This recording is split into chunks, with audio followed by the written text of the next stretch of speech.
చూడండి, ప్రణవి ఏం చేసింది, ఒక బీకర్ తీసుకుంది, ఇందులో ఏం చేసింది, ఐస్ ముక్కలు వేసింది, ఐస్ ముక్కలు వేసి ఏం చేసింది, ఇందులోగా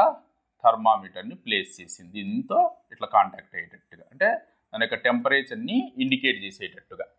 then gently heated the beaker over a low flame, దీన్ని ఏం చేసింది, ఒక బీకర్ పైన ప్లేస్ చేసింది, ఈ విధంగా ప్లేస్ చేసి ఇక్కడ ఏం చేస్తూ ఉంది, దీన్ని హీటప్ చేసింది, జెంట్లీ కొద్దిగా చిన్నగా వేడి చేసింది. అండ్ రికార్డెడ్ ది టెంపరేచర్, ఇక్కడ మనకు థర్మామీటర్లో టైం గడిచే కొద్దీ ఇందులో టెంపరేచర్ అనేది కనపడుతుంది, అది రికార్డ్ చేసింది. Which of the following graphs correctly represent her observation, ఇందులో ఏ గ్రాఫు, మరి ఇక్కడ మనం టైము తర్వాత టెంపరేచర్, ఇక్కడ ఒక వాచ్ పెట్టుకొని దాని యొక్క టైం నోట్ చేసుకున్నాం అనుకోండి, వాచ్ తర్వాత ఇందులో టెంపరేచర్, ఈ రెండింటి